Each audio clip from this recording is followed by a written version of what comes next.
नमस्कार दोस्तों, पाथफाइंडर पर आप सभी का बहुत बहुत स्वागत है। क्वाड यानी कि क्वाड्रिलेटरल सिक्योरिटी डायलॉग का पहला सबमिट अब कंक्लूड हो चुका है और इस पहले सबमिट में कई सारे बड़े बड़े फैसले लिए गए थे। सबमिट हम इसको इसलिए कह रहे हैं बिकॉज इसमें क्वाड के जो 4 देश हैं सभी के सभी हेड्स ऑफ स्टेट इन्होंने इस पर्टिकुलर सबमिट में हिस्सा लिया था। इसके पहले भी क्वाड की कुछ मीटिंग्स हुई हैं जो पिछले साल काफ़ी ज़्यादा सुर्खियों में रही थी, लेकिन कभी भी ऐसा नहीं हुआ कि हेड्स ऑफ स्टेट जाके मिल रहे हैं, इसीलिए वो वाले जो मीटिंग्स थे इतने सिग्निफिकेंट नहीं थे। लेकिन इन दिस पर्टिकुलर मीटिंग हम सभी देशों के जो हेड्स हैं उन्होंने मीटिंग करी है, इसीलिए जो फैसले यहाँ पे लिए जाते हैं वो काफ़ी ज़्यादा मायने रखते हैं। और इस वीडियो में हम आपके साथ चर्चा करेंगे कि एग्जैक्टली की टेकअवेज क्या हैं इस पर्टिकुलर क्वाड समिट के, क्या क्या बड़े बड़े फैसले, क्या क्या बड़े बड़े जो वर्किंग ग्रुप्स हैं वो क्या क्या यहाँ पे घोषित किए गए हैं। ऑल्सो चाइना को लेके कुछ कहा गया है या नहीं कहा गया है, सभी तरह की चीज़ों के बारे में आपके साथ यहाँ पे बातचीत करी जाएगी। शुरू करने से पहले बोलना चाहूँगा, यदि आपने अभी तक हमारे चैनल को सब्सक्राइब नहीं किया है तो प्लीज़ जल्दी से चैनल को सब्सक्राइब करें और बेल आइकन को भी प्रेस करें। राइट, सो देखिए, मैं आपको एक बहुत ही ब्रीफ सी इंट्रोडक्शन देना चाहता हूं रिगार्डिंग क्वाड। इसको लेके कई सारे बच्चों को कंफ्यूजन है। बेसिकली क्या था कि ये सन 2004 की बात है, हम सभी को मालूम है, जो बहुत ही ज़्यादा खतरनाक सुनामी आई थी जो कि इंडियन ओशन के रीजन में आई थी, जिसने इंडोनेशिया को और इवन थाईलैंड के कुछ इलाकों को और साथ ही में भारत के भी सदर्न इंडिया के कुछ इलाकों को बहुत ज़्यादा खराब रूप से प्रभावित किया था। उस समय की बात है, दिसंबर 2004 की बात है।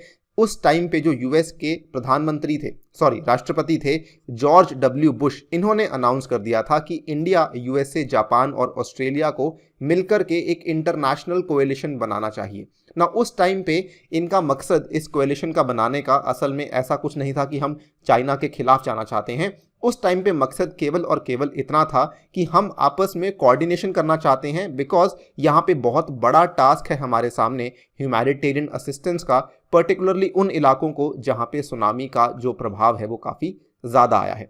तो इस सोच के साथ बेसिकली एक ग्रुपिंग सोची गई थी जिसमें कि यूएस, जापान, इंडिया और ऑस्ट्रेलिया मिलकर के काम करेंगे। हालांकि इस टाइम पे ना तो कभी क्वाड का जिक्र हुआ था, ना कभी ये कहा गया था कि ये एक फॉर्मल ग्रुपिंग होने वाली है। उसके बाद लगभग 2-3 साल बाद की बात है, 2007 की बात है, तो ये कहना चाहिए कि असल में जो क्वाड ग्रुपिंग का जो फैसला था ये असल में लिया गया था जापान के जो उस टाइम पे प्राइम मिनिस्टर थे शिंजो अबे। तो ये कहना बहुत ही यहाँ पे सटीक होगा कि असल में quad is basically the brain child of Shinzo Abe. And 2007 में एक तरीके से एक फॉर्मल ग्रुपिंग को बनाया गया था, ऑर्गेनाइज किया गया था, जिसको हम कह सकते हैं क्वाड।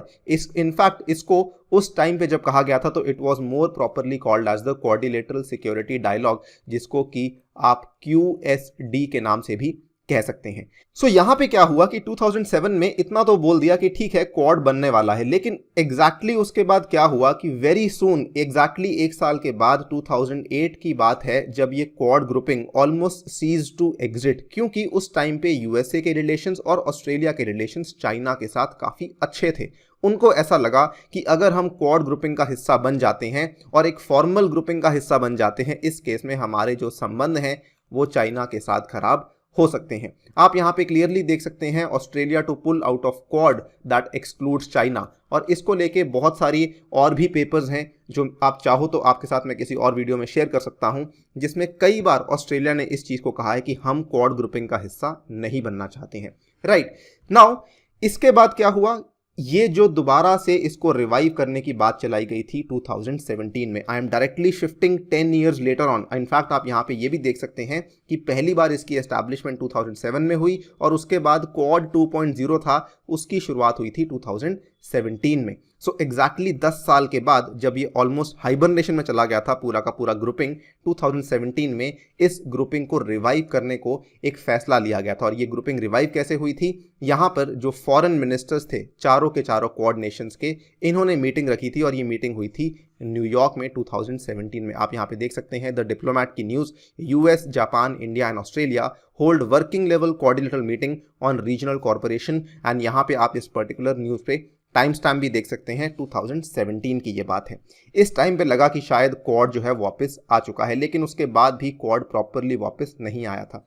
ये कहना सही होगा कि एग्जैक्टली जो है क्वाड बहुत ज़्यादा लाइमलाइट में आया था अक्टूबर 2000 2020 में, जो कि आपको मालूम है इसका मेन रीज़न था चाइना की वजह से जो कई सारे रिलेशंस इसके ख़राब हो रहे थे बाकी कई सारी कंट्रीज़ के साथ, इस टाइम पे ऑलमोस्ट ये फाइनल हो चुका था कि क्वाड की जो ग्रुपिंग है वो अब एक फॉर्मल रूप लेने वाली है। और पिछले साल भी अक्टूबर 2020 में भी जो फॉरेन मिनिस्टर्स थे इनकी मीटिंग हुई थी टोक्यो में, और देखिए इस टाइम पे इन पर्सन मीटिंग्स नहीं हो रही थी, लेकिन फिर भी टोक्यो में जाकर ये वाली इन पर्सन मीटिंग हुई थी जिसमें चारों के चारों देशों के जो विदेश मंत्री हैं इन्होंने यहाँ पर मिलकर कई सारे बड़े बड़े फैसले लिए थे।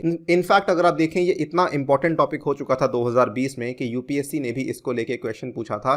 जीएस मेंस पेपर 2 में आईआर का क्वेश्चन था ये कि quadrilateral security dialogue is transforming itself into a trade bloc from a military alliance in the present times discuss, right. So अब जो है फाइनली बहुत बड़ी चीज हुई और इसमें वर्चुअल समिट फाइनली हो चुकी है। ये वाली जो वर्चुअल समिट है ये बेसिकली क्वाड्रिलेटरल डायलॉग की पहली वर्चुअल समिट है और ये वाली वर्चुअल समिट हुई थी मार्च 12 को, जिसमें leaders of Australia, India, Japan, USA they met in an historical virtual summit. और देखिए ये बहुत ज़्यादा सिग्निफिकेंट है क्योंकि अब एक बार जब वर्चुअल समिट हो चुकी है तो इस चीज़ को मान लीजिए कि आगे जाके और भी कई सारी एक्टिविटीज़ हैं जो कि क्वाड के अंडर होने वाली हैं। ये आप देख सकते हैं वर्चुअल समिट थी, चारों के चारों देशों के जो लीडर्स हैं वो मिल रहे थे through the online video call over here. Now इस पर्टिकुलर समिट के होने के बाद जॉइंट स्टेटमेंट इशू किया गया है और यही हमारी वीडियो का मेन असल में मुद्दा है कि एग्जैक्टली क्या क्या की टेकअवेज हैं।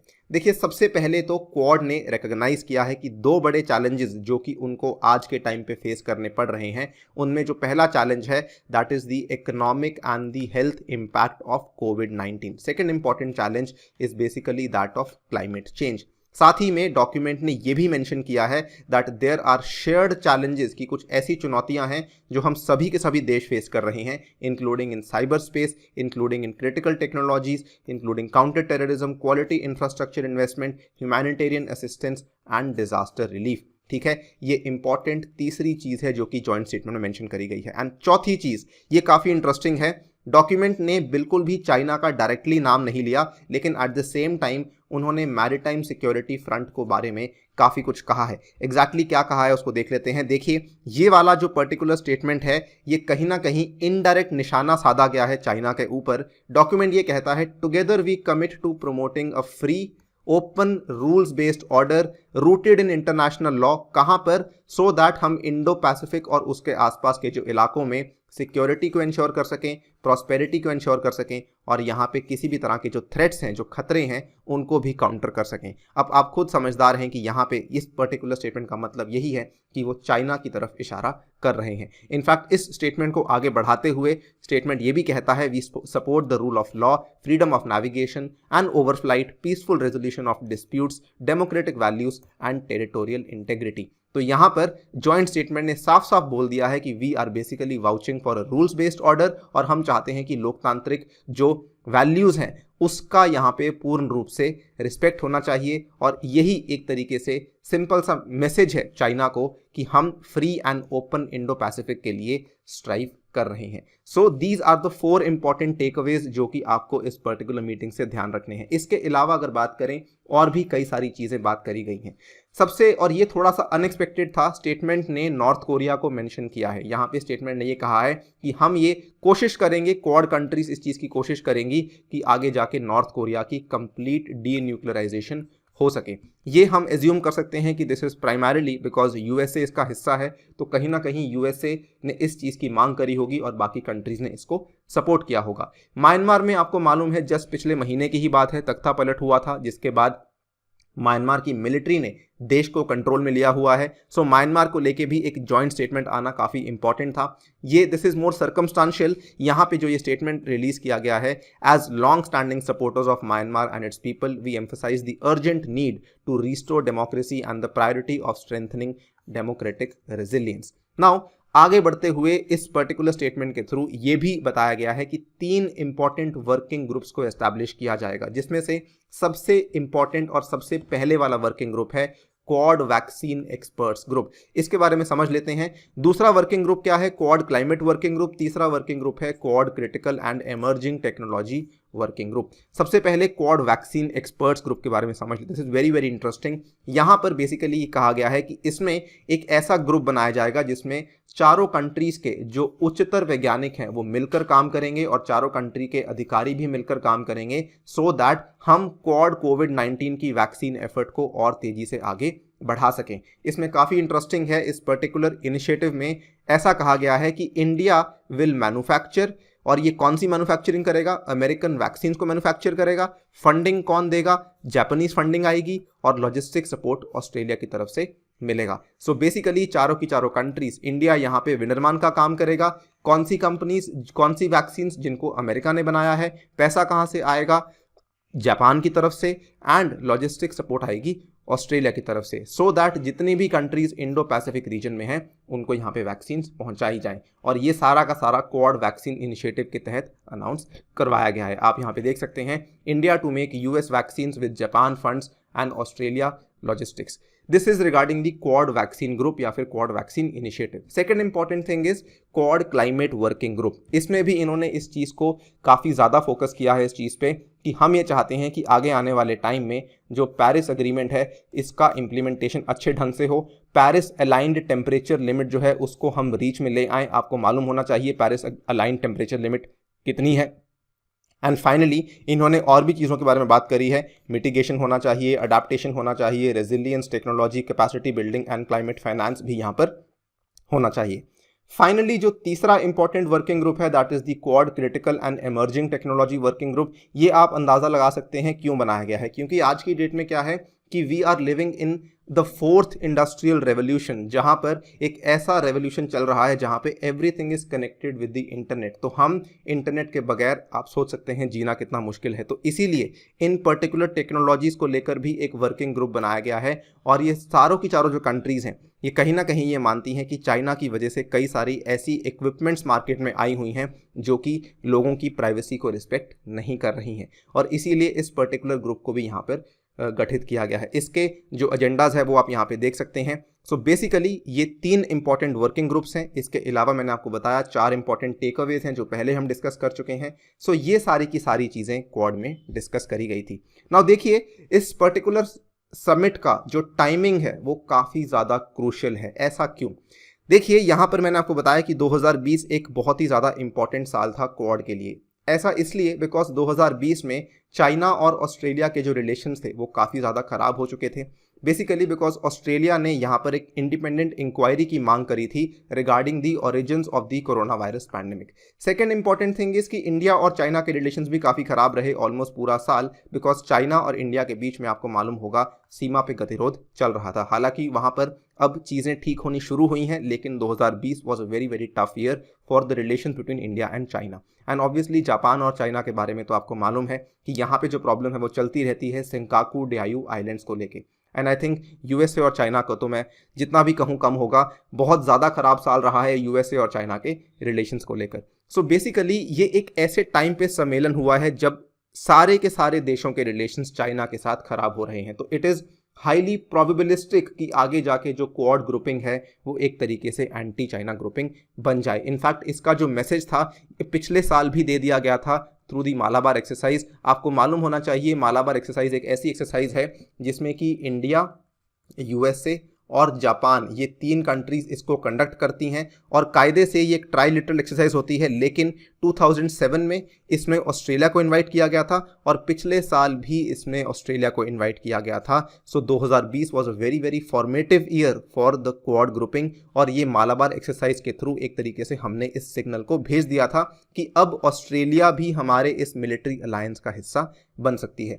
आगे जाने में क्या होगा एग्जैक्टली ये अभी तक किसी को नहीं मालूम, बट एक मैसेज काफ़ी क्लियर है कि अब क्वाड की जो ग्रुपिंग है वो और ज़्यादा मजबूत होती जा रही है, और मैसेज काफ़ी क्लियर जा रहा है टू चाइना कि नाउ हम जो है हम साथ में मिलकर बेसिकली आपको काउंटर कर सकते हैं। और इसी तरीके से चाइना की जो बढ़ती इकोनॉमिक और स्ट्रैटेजिक डोमिनेंस है उसको काउंटर करने का ये तरीका आप ऐसा मान सकते हैं कि शुरू हो चुका है।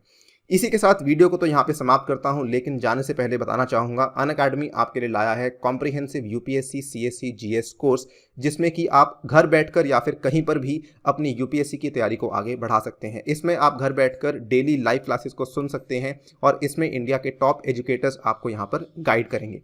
साथ ही में अनअकैडमी 2 तरह के कोर्सेज लाया है। पहला कोर्स है प्लस कोर्स और दूसरा कोर्स है आइकॉनिक कोर्स। यदि आपको लगता है कि आप अपनी तैयारी खुद से करने में सक्षम हैं तो you must go for the plus course. इसमें आपको कोड का इस्तेमाल करना होगा। कोड है ANIUPSC। और यदि आपको लगता है कि आपको मेंटर की ज़रूरत है तो उस केस में आप आइकॉनिक कोर्स के लिए भी जा सकते हैं। अगर आप ये कोड इस्तेमाल करेंगे तो आपके जो प्राइजेज हैं वो डायरेक्टली 10% कम हो जाएंगे। यहाँ पर आप देख सकते हैं ये वाले प्राइस आपको पे नहीं करने, ये वाले प्राइस आप पे कर सकते हैं। Similar goes for over here also अगर आप कोड इस्तेमाल करते हैं। इसके अलावा SSC, बैंकिंग, रेलवेज के एग्जामिनेशंस के भी कोर्सेज अनअकैडमी आपके लिए लेकर आया है, तो वो भी आप यहाँ पे इस कोड के माध्यम से परचेज कर सकते हैं। ये वाले प्राइजेस आपको पे नहीं करने, ये प्राइजेस आप पे कर सकते हैं।